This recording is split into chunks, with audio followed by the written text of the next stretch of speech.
You know, folks, the theme of this conference is empowering entrepreneurs, and that's the theme of this panel as well.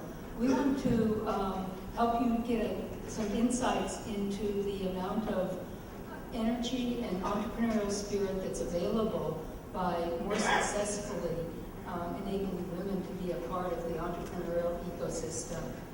And we think that all of the smarts, the intelligence, the hearts and heads of the women can really move the ecosystem as we get more and more women involved in startups and the startup communities. It's not to say they aren't there now. There's lots of women out there in the workforce of startups. There's lots of women on founding teams. And we want to focus on what would be the path to being a part of a founding team of a startup so that women can be even more frequently part of the success that's going on in the entrepreneurial ecosystem. And I got invited to work with a gentleman named Tim Butler, who he and I have been working on a research study for the past 2 years that are looking at the factors, and we've done research now on about 2,000, a cohort of 2,000 people who self-define as either founder or non-founder. And from that research, we've determined that there are 11 factors. I'm happy to share that this is unpublished research so far, so you are here at TiE, early recipients of this new information. So there are 11 factors that distinguish entrepreneurs from non-entrepreneurs, or founders from non-founders, and particularly described as entrepreneurial leaders, so people who describe themselves as founder CEOs. Here goes, and then I'll tell you the gender differences. The 11 factors are, and some of them will be, I think, yeah, right, and some of them might be interestingly surprising. So the factors are first, identification of opportunity.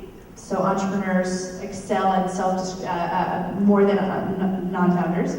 Vision and influence is the second factor of entrepreneurial leadership. Third is comfort with uncertainty. Fourth is assembling and motivating a team, which you can certainly understand, having to bring together a team at that early stage when you have nothing to pay them. 5 is building networks. 6, and this is very specific, the efficient decision making. So the items are very clear about making decisions in the absence of all the information. So efficient meaning both with less information and faster. 6, efficient management of operations. So being able to operate with substantially less. So not having all the resources you need to actually still operate efficiently. 8, finance and financial management is a distinguishing characteristic between entrepreneurs and not. So they score higher. 9 is team collaboration. 10 is sales. And 11 is a substantial preference for lack of structure. So actually, structure is something they don't want. So those are the 11 factors. Let me tell you the statistically significant differences between men and women. So men score substantially higher on comfort with uncertainty and on finance and financial management from women. Women score significantly higher on vision and influence and on the efficient management operations. So doing more with less. And as we talk further, I think those are really, really interesting distinctions. We'll talk further, but I think that I'll pick up on one theme, which I think will come back many times, which is there has been research that shows that women are actually more capital efficient. So when you do invest in women, they actually get a lot farther with a lot less. And that would come out in the research that they're highly able to be incredibly efficient with less resources. So to build on what was being said earlier, if you invest $1 in a woman, it goes a lot further. But interestingly, they're less comfortable with uncertainty. And where I see this coming out often is, and also with the financial management. So they don't like things to be not clear and right, and they also sort of don't know how this game is played. So when you get a pitch, when you see pitches from women, when I see pitches from women, and I see pitches from men all the time, both men and women at Harvard Business School and other places will pitch me. The size of the opportunity and the speed at which it's going to be captured by men is 2 to 3 times as big as the pitch that women come in with. The reason that VCs cut pitches in half is because they know that men are doubling the size of the opportunity and the speed at which they'll get there. Women will come in with a pitch that's half as big or a third as big. VCs will cut it in half. It looks like a tiny opportunity. The problem is, it's right. They will actually meet those numbers. So there is, and so women will say to me, well, how can I put together numbers that aren't exactly right? And I'll say, because you don't know. There's uncertainty. It could be twice as big or 3 times as big. You have to understand that we have to think about this as big as possible, not as exactly right. So the way in which they actually self-describe, you see coming out many, many times in the way that this translates into being able to raise money and in understanding how this works. Similarly, this lack of comfort with financial management, they actually know the numbers of their business extraordinarily well. They just feel that they're at some competitive disadvantage because somewhere along the line some math teacher told them they weren't good at this. So this is a place where I think we can work to support women and help women gain the confidence around both of those. I'm just wondering if I have any other. And then I think the vision and influence is interesting. It is often, my opinion, this is not research, totally opinion.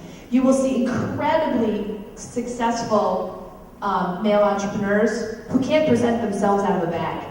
They're brilliant, but they do not inspire this vision. It's rare that you'll find a successful women entrepreneur who can't be incredibly compelling because they have to be. They have to be able to win you over in a way that makes you believe more than a guy who, some are incredibly compelling, but some are just, they don't have to have that same sort of spin the reality distortion field because they get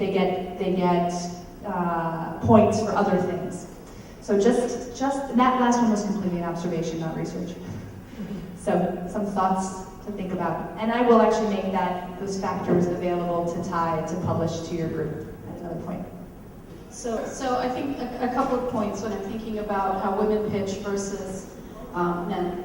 First of all, Janet's comment about conservative financial projections resonates right in my heart because, oh gosh, was I guilty. This time last year when I put my first projections together to go out and raise money for fashion plates, I did exactly that. I put a very realistic growth plan together, and the current investors are like, what? You need to double that because everybody's just going to cut it in half. I'm like, but I'm not sure that I'm confident in those double numbers. They're like, just do it. And it's the right advice. It's what you have to do. And I have done it several times since then. But what I see with women as they come to pitch, when they get to that financial slide, not only is it much more conservative than their male counterparts, but their opening statement is, these are very, very conservative projections. And so you've got excited about this business, you're excited about what they're doing, the market opportunity, and then it's ugh. And so, the important thing with the pitch is that you're telling this exciting story, and while it's not credible to think you're going to go from $1 million to $1 billion in 1 year. There has to be a powerful story there. And then I think the other thing that is different is more often than not, when women are pitching and they get to the team slide, it's not unusual to see a very teeny tiny team, and they haven't invested the time in thinking about what the bigger team will look like. And I think all of the data shows that your chances for optimizing return increase with the number of people on your executive team. So to walk in as a sole founder, which a lot of women do, is an immediate negative. And so what I advise women that come to me with their pitches is, if you don't know who you are going to put on your team, at least identify the positions. If you can put some names in there of people that might join you or plan to join you when you're funded, that's even better. But if you can't, then make sure that you have an advisory board and an advisory circle that is full of people that have skills that you don't have and that are real advisors, not just names on a slide. Something that you guys are talking about is something women do just in companies too. They don't pitch themselves well enough to their bosses, to their peers, to management. And I feel like one of the sort of current trends is that men will get promoted to their potential, whereas women get promoted to their past performance. And part of it is a little bit about how we talk about ourselves and we pitch ourselves when it comes to getting a raise or on that annual review, and it kind of ladders up to when you're ready to start your company. How have you been pitching yourself? Are you as aggressive as you could be? Are you talking about yourself like your peers who are men are talking about themselves? So definitely, I think something that would be great for all women to think about even early in their careers as they get to that stage of becoming entrepreneurs. And I would just say to a woman that wanted to be a part of a founding team, don't take it personally. There's a lot of inspection of the CEO, there's a lot of inspection of the members of the team, but hey, it's business, just get on with it and do the best you can, and there's plenty to do there. Sure. I think it's two things, and the one I mentioned before, it's about the support networks. I'm going to quote Sheryl Sandberg here, but she did say one of the best decisions you'll make in your career is who you marry. And I heard that after I got married, so I can't say I used it. But it has been true to, I think being able to plan for the fact that being an entrepreneur is something you're going to do with a wholehearted passion and time commitment. It's something you want to talk a lot with your partner about in terms of what that's going to look like for your family. And once you do that, it provides an immense amount of freedom to just go out there and do what you want and do what you need to do. So I definitely think it's around the support networks. And I'd say the second is about finding the core of resilience inside you. As Jean said, there are times where you will hear things you don't want to hear, you don't like to hear, but it's sort of a balance of having a belief in yourself and also being able to hear the feedback, take it, and act on it. I would say if you want to found a company or become part of a startup, you need to go swim in the ecosystem of entrepreneurship. The community of women now that are doing this here in Boston is growing, and these two women over here are part of the reason that it's gotten so strong.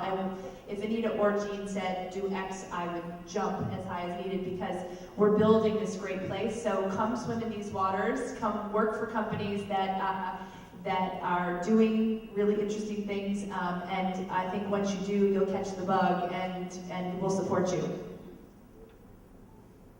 So following on what Janet has said, I think as you move into a startup and begin that journey, it's really important to not stop networking.